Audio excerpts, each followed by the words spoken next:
Hello, everyone. Thank you so much for attending today. I'm Zach Kaczynski. I am the Coordinator of Employer Relations with the Career Services Center. Today, this is an information session about the Lee Business School at UNLV and about specifically the MBA programs there. We have Lisa and Dave are both from UNLV. They're going to talk a little bit about those programs. And anything having to do with getting in, what the admissions requirements are, what's going to be, what you need on your applications and things like that.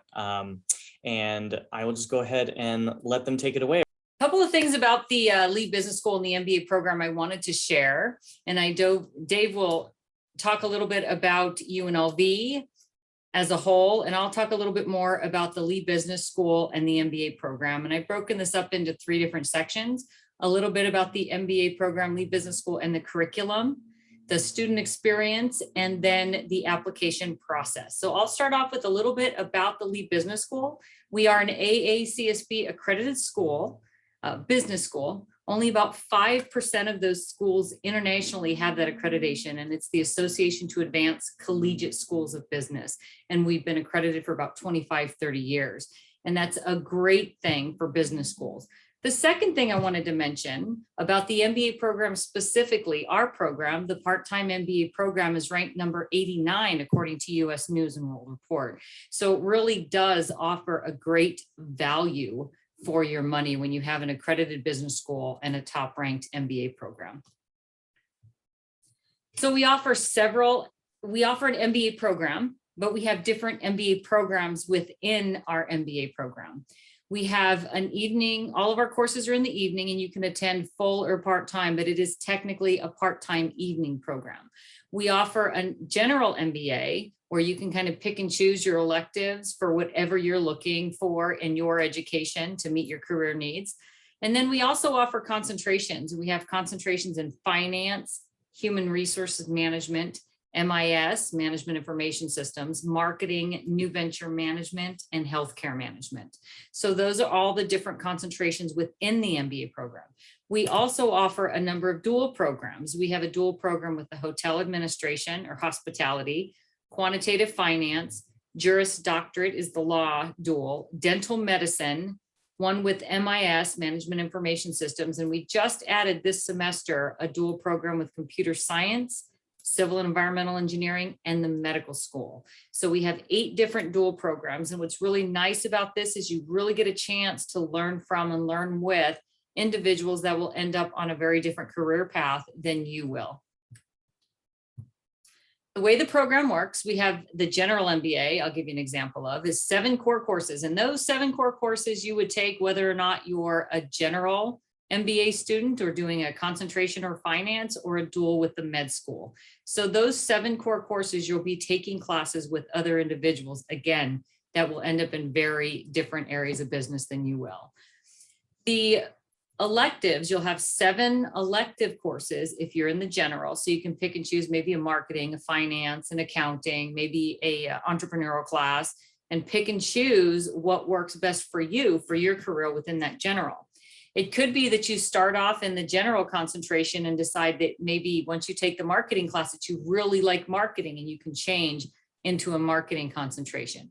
How that changes with your courses is instead of taking 7 electives, you'll take 3 electives, and 4 of those courses that were formerly elective courses will now be in a concentration. So the program's 14 courses, 42 credits. The core courses that I mentioned earlier, these are the 7 core courses that all students would take, whether they're a finance concentration, a dual quant finance course. All the courses are in the evening, and we are moving towards a hybrid format with our courses. This semester, we probably have half of our courses hybrid. The other half are fully remote due to COVID. We're hoping that in the spring or next fall, all of our courses will be hybrid. That looks like for our hybrid, the first week, all courses will be in class. Second week, they'll all be remote. Third week in class, fourth week remote, all the way through the semester.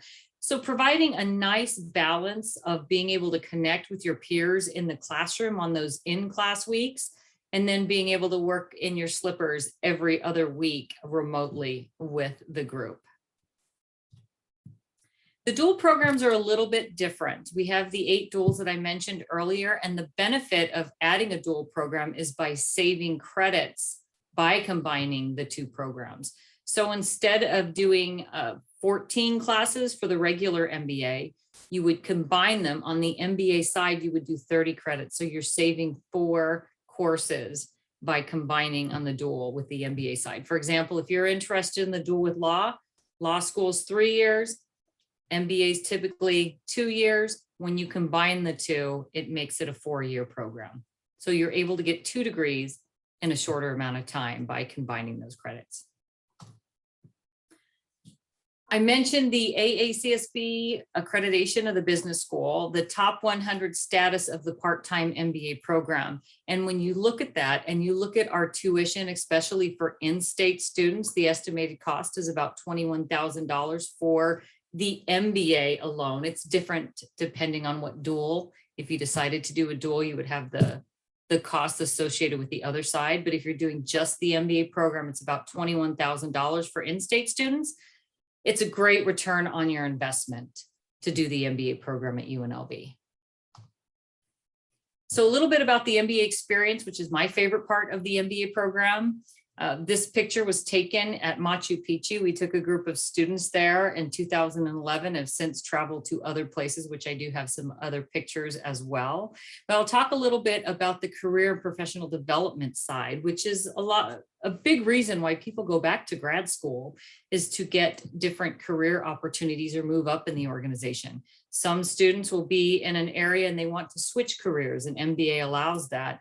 Other students want to move up within their organization, and the MBA allows that as well. So we do have a career services office for the business school. The university has one as a whole as well, and you're able to take advantage of the career services while you're a student and alum of the university.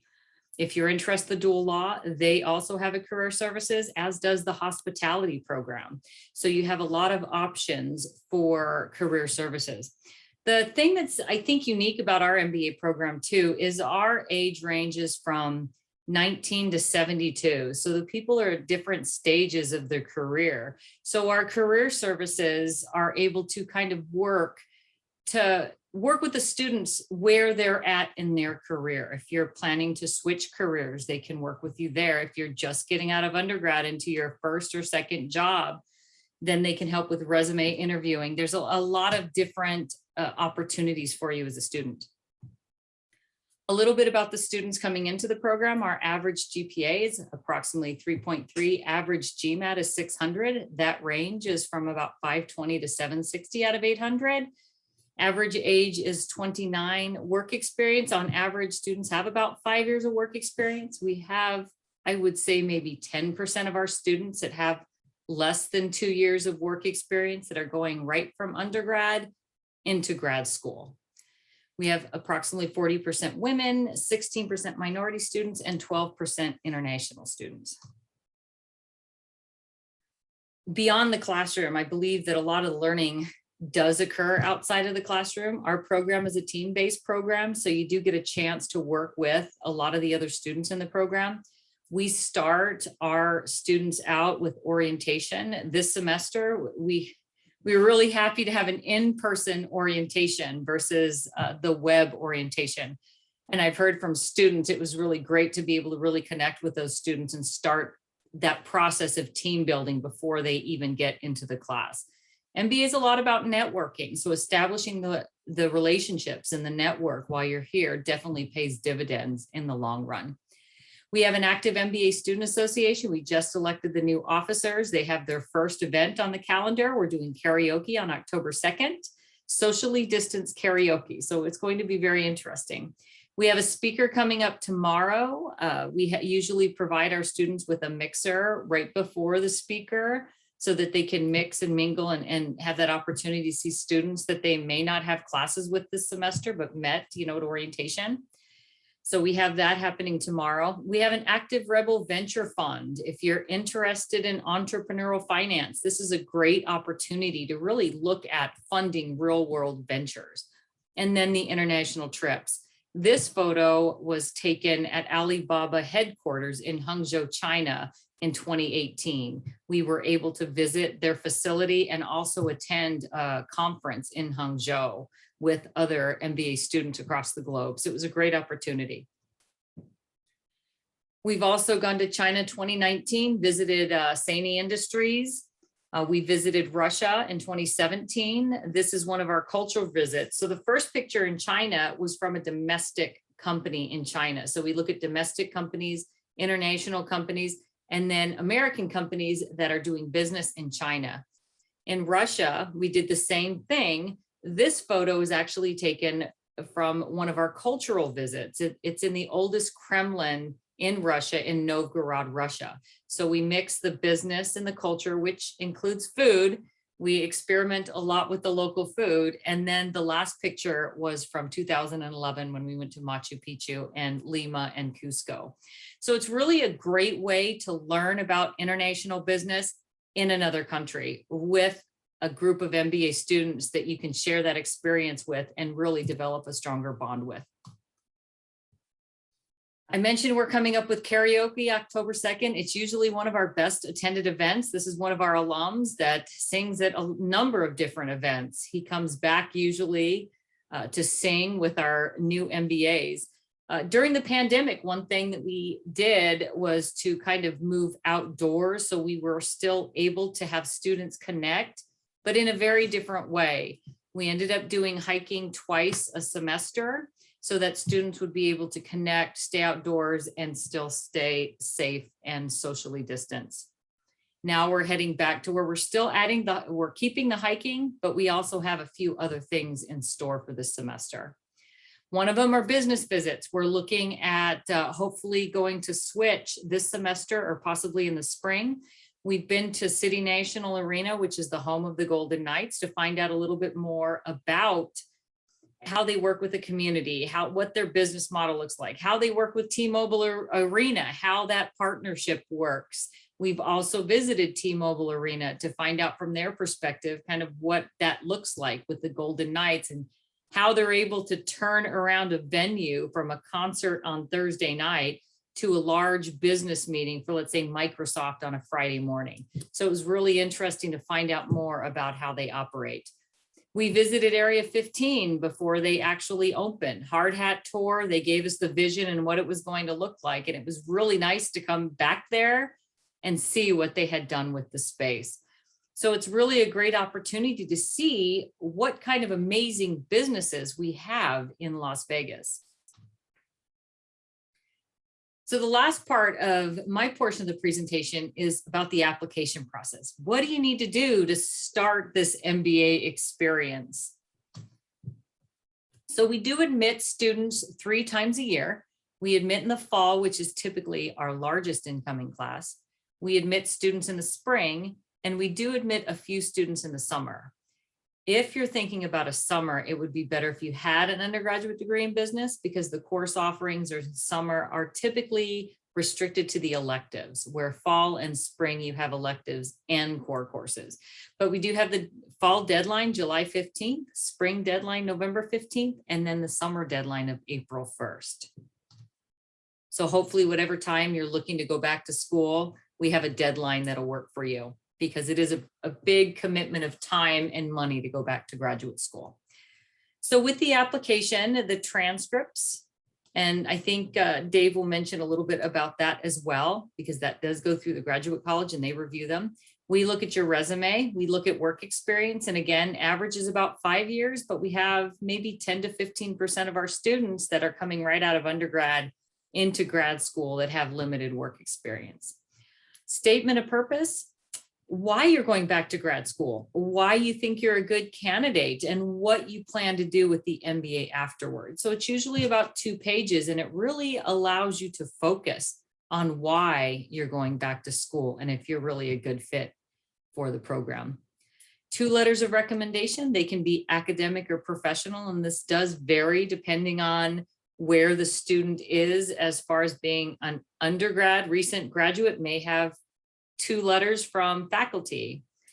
It could be if someone's been out working for 10 or 15 years, maybe their recommendations will be more professional. You can do one of each, whatever works for you. And the GMAT exam. GMAT exam is one of the parts of the application process that I probably spend the most time talking about is the GMAT. So I do have several slides just to go over the GMAT as well. GPA and GMAT requirements. GPA, we look at your transcripts, all of your transcripts. So if you attended 3 different schools, it's going to be averaged together. 3 different schools for your undergrad degree or your bachelor's degree, it'll be averaged together, and that's what we'll look at. If we consider it freshman forgiveness, you didn't do very well that first year, we can also look at your last 2 years of being a 3.0 or higher. So that's kind of what we look at for GPA. For full admission for us is 3.0. And I believe the graduate college, they look at 2.75 or higher for admission. So the GMAT or the GRE, we will accept the GRE. They're a little bit different, and I'll talk a little bit about that in a moment. Full admission, typically 550 or higher on the GMAT. And again, the maximum score is 800. We do look at provisional, typically 520 to 540. For provisional, it's case by case, looking at everything within your application packet. So you can look at more information about the GMAT at mba.com. The test is given Monday through Saturday. They also now, since COVID, have an online test that you can take from home. The testing centers there's one testing center here. It's on Convention Center Drive. Depending on what your situation is, I have a very demanding cat. I don't think I would be able to take a 4-hour, 3-hour test with my cat. It may be better to go to the testing center. So you want to find out what's going to work best for you so you have the best test experience possible. You can also find on mba.com registration in the format of the test. Unofficial scores, you will get those unofficial scores as soon as you complete the test, whether it's in person or online, you'll be able to get that unofficial score, and we will start the application process or the review of the application with that unofficial score.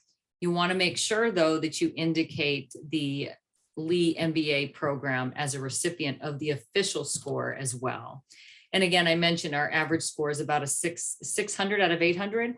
So if you're planning to study for the GMAT exam, I would keep that 600 as your target number and then kind of work from there.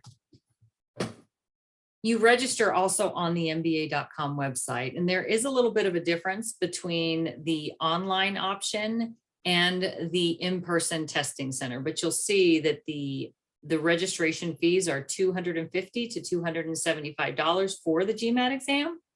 So you want to make sure that when you go into the test, you feel very prepared. You don't want to have this test be one of your practice tests. It can be a very expensive one. I would say probably 25 to 30% of the test takers will take the test a second or third time. So take a lot of sample practice tests. I've also provided the local center for the GMAT as well. GMAT and GRE testing centers are different. This is the one for the GMAT. For the GRE, you can find a little bit more out on this website, a little bit less for the fee. The one thing I noticed, since I have taken both of those exams, the GMAT, I found the data sufficiency in the math or the quantitative section a little bit more challenging. The GRE, I found the vocabulary more challenging on the verbal section. So if you're looking, you can look at both of them and find out which one works best for you. Again, your unofficial score, you'll get that at the completion of your exam. Official scores we'll usually get within about 20 days. The GMAT can be taken every 15 days, but no more than 5 times in a 12-month period. Again, lots of sample practice tests to minimize the number of times you would take this test. Scores are good for 5 years. So if you're sure you're going into business, specifically, I speak about the MBA program, and you're an undergrad and you have time, maybe your final year and you're between your junior and senior year, You may want to take the GMAT test, get it out of the way while you're still in study mode, maybe go out and work a couple years, come back for the MBA, and you have the GMAT already taken. This is a little bit of information about the structure of the GMAT. The first two sections that are listed here, the analytical writing and the integrative reasoning, we're not looking at that. However, if you are planning to pursue the MBA and Masters of Science in Hospitality, they do look at the integrative reasoning section on the hospitality side. On the MBA side, we don't. The two sections that we're looking at, though, are the quantitative and the verbal reasoning sections. If you look at the number of questions and the time that you're allocated, when you're doing your sample test, you'll want to work on pacing. You're given approximately 2 minutes to answer each question. You'll want to, when you're taking sample tests, also work on the pacing along with the material on the test. I've had students come in and they've had 12 questions left in 5 minutes and they're going to guess. And if you're a good guesser, that works. Most of the time, people aren't going to be good guessing well on those last 12 questions. So work on the pacing as well. It's a computer adaptive test. So this is kind of how it works. If you get the first question right, it's going to give you a more difficult question. Your score goes up. If you get the question right again, it'll give you another difficult question. If you get it wrong, it'll give you an easier question. And then your score will kind of teeter until at the end of the exam, given those mix of easier and difficult questions. I mentioned one of the more difficult questions on the GMAT, the quantitative section, is the data sufficiency. They're not asking you to solve the problem. They're asking you if you have enough information to solve the problem. This is a sample. Another thing that you'll see from this question is that the answers are long answers. So one of Kaplan test taking strategies that they recommend is to memorize these answers so that when you get to this question, that 2 minutes that you're allocated to answer this question is spent working on the question versus reading those long answers. This is a question of a verbal under the verbal section, reading sentence structure. So you'll see this underlined area from revealing any identifying characteristics. So that is what they're looking for within the passage. To see whether or not that is correct, you'll see that as the first option A, and they also give you 4 other options that you can pick from. So this is a sample of the grammar within the GMAT. So again, a little bit of reading. This is a little less than 2 minutes per question on the GMAT. There's a lot of resources out there as well. I know another one we just recently added was Cooper Test Prep. Our UNLV Educational Outreach has an online test. There's also Kaplan, MBA.com has the official GMAT guide, Magoosh. There's a lot of different ways to prepare for the GMAT, depending on what works for you. There are in-person classes, there are apps, there are online courses, there's books, just a lot of different ways. The one thing I will mention also, GMAT and the GRE, they are not tests that you want to cram for. It's better to structure your study time to do well on that test. And another thing it does, it actually gets you prepared for graduate school. So you're putting that structured time aside for the GMAT exam. And then that time will be well spent kind of getting back into the routine of going back to school when you get into the MBA program. Okay. So that's the end of my section, and I'll go ahead and turn it over to Dr. Beasley.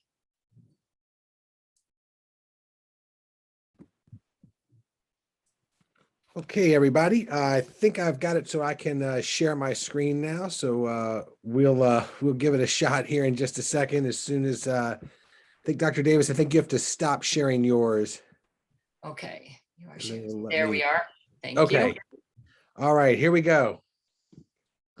Huzzah. Okay, sorry for the technical difficulties earlier.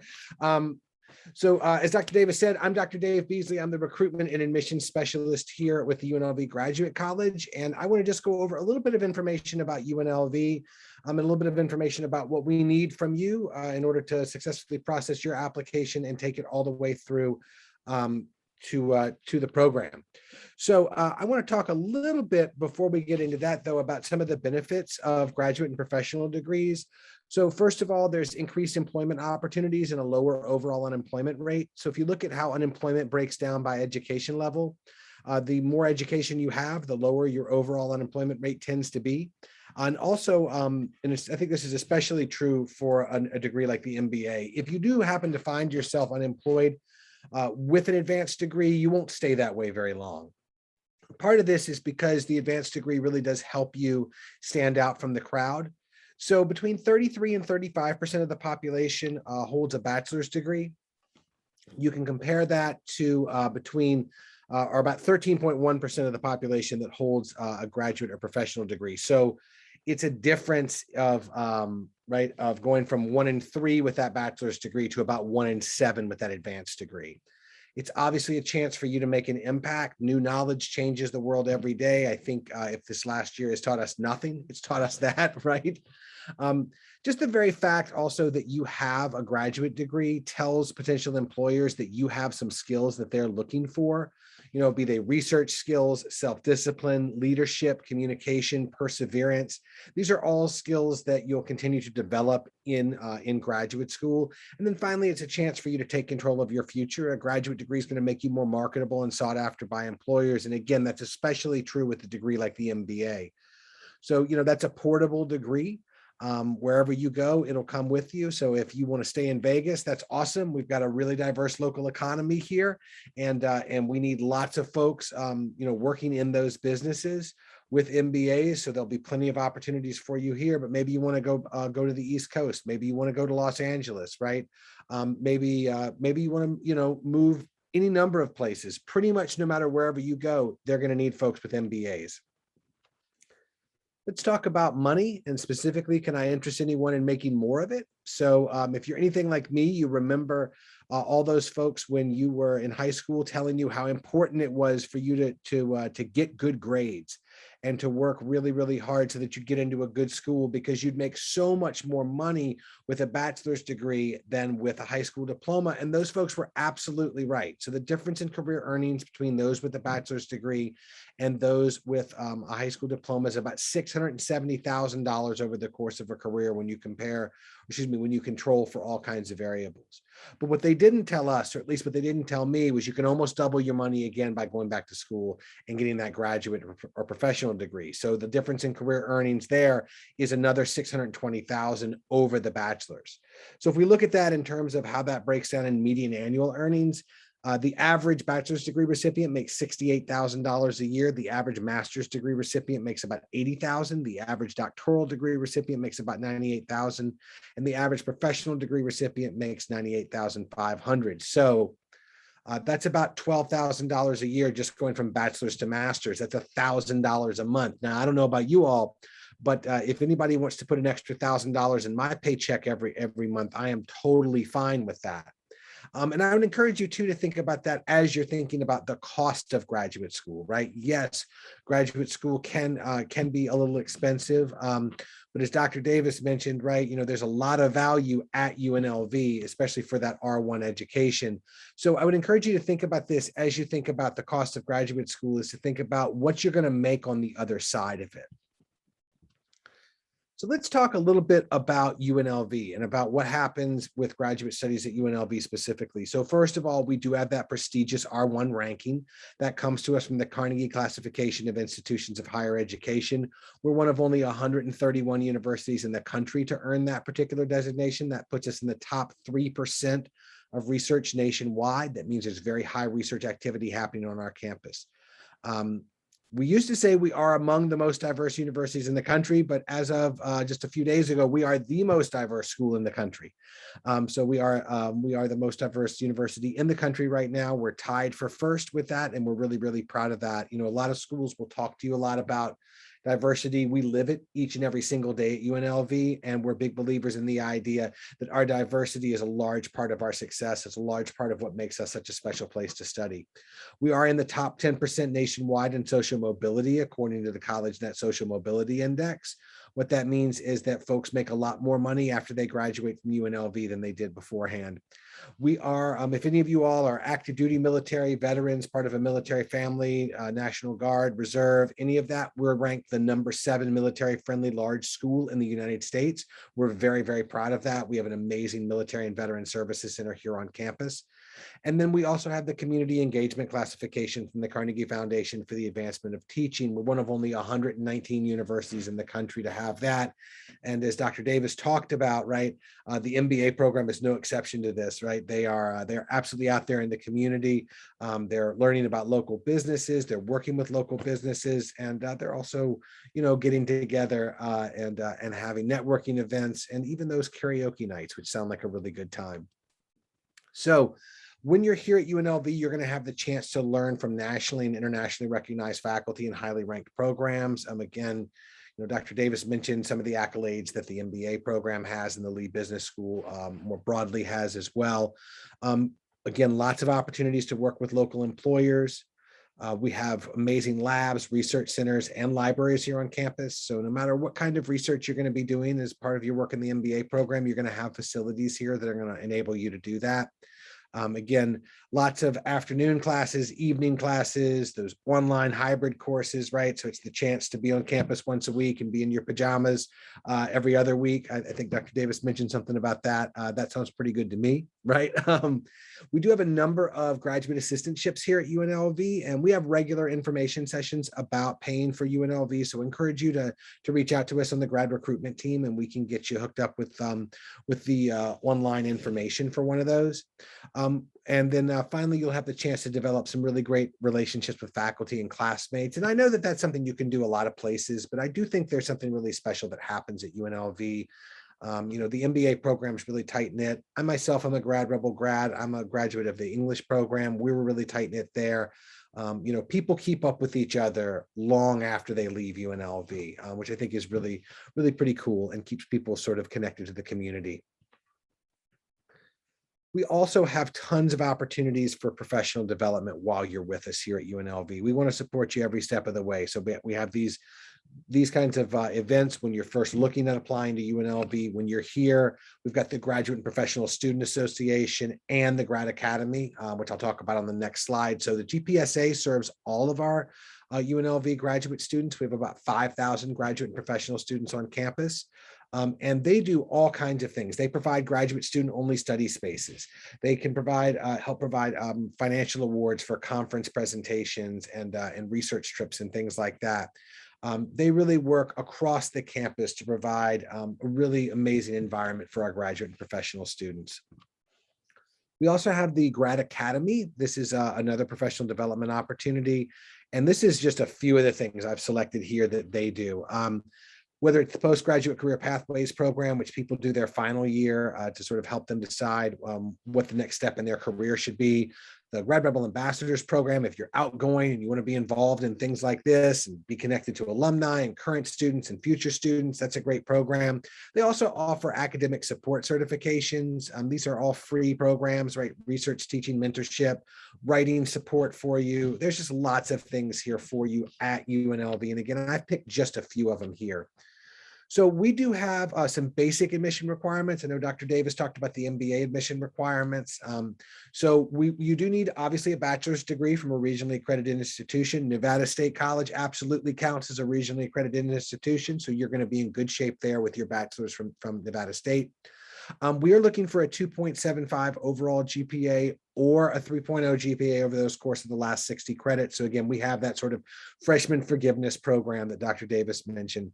Transcripts, we will need transcripts from every single school you've attended. So if you went someplace else before you went to Nevada State, you went to another school and transferred some credits in, maybe you went to CSN, took some things there before coming over to NSC, wherever it is, we will need transcripts from all of your schools. You can start with unofficial transcripts. If you went to school outside the United States, we will probably need a foreign credential evaluation for that. But you can always reach out to us with questions about that. And then there are those additional factors which are determined by your program, which Dr. Davis went over in her presentation, like that GMAT, that personal statement, those letters of recommendation, things like that. So for a sort of a final to-do list here, you can always schedule a meeting with a member of our recruitment and admissions team. It's always a good idea to go over admission requirements and deadlines and to get hooked up with your program and the graduate coordinator of your program. But if you're here with us live or if you're watching this recording, you've already heard from Dr. Davis, so you know to reach out to her for specific questions about the MBA. If you have questions about the application process, about paying for UNLV, things like that, definitely reach out to our team at the Graduate College. We'll be happy to help you. And then after that, you apply to the Graduate College and you submit any additional materials and you do the hardest part of all, which is waiting. So the good news is with programs like MBA, they get back pretty quick. So we are in the office Monday through Friday from 8 to 5. Like I said, we regularly host several online and in-person recruiting events. So we'd be happy to have you join us for those. You can email us at gradrecruitment@unlv.edu to find out more about those, or give us a call at 702-895-4543. We're in the office Monday through Friday from 8 a.m. to 5 p.m. We'd be happy to have you stop by and see us. Please do call or email us in advance, though. We're a small but mighty team, and I'd hate for you to come all the way to campus and nobody be available to talk with you. But if you give us a call even a day or so in advance, or even the morning of, we can usually work something out to have somebody take a few minutes out and sit down with you. So that's everything I have. I'm gonna quit sharing my screen here and turn things back over to Zach. So thanks so much for your time and attention, everyone. Awesome. Thank you so much, Dave. And also, you mentioned that you do a lot of these different events, and I just wanted to quickly promote the next event that we're doing with UNLV, which is our UNLV Graduate School 101 workshop, which is going to be Thursday, September 30th from 3 to 4 p.m. And it's also going to be via Zoom. So if you are here live or if you're watching this in time to catch that, please jump on in that. And that is a sort of more detailed look about everything having to do with the graduate college at UNLV, everything from, paying for it, how to get the most out of it, graduate assistantships, those sorts of things that are really important. So just had to throw that little plug in there really quickly, but otherwise, everybody, thank you so much for coming. I thought I'd also mention too that in our office here at NSC Career Services, we do graduate school advising. Actually, I do graduate school advising. So feel free to go to calendly.com/NSC career to make an appointment with me. That is also available on our website, which is nsc.edu/career. I can help you with any part of applying to graduate school, picking a graduate school, picking a program, things like that. So again, Dave and Lisa, thank you both so much for attending today. Thank you everybody for either checking out this recording or being here today. And we will see you all next time. Thank you so much.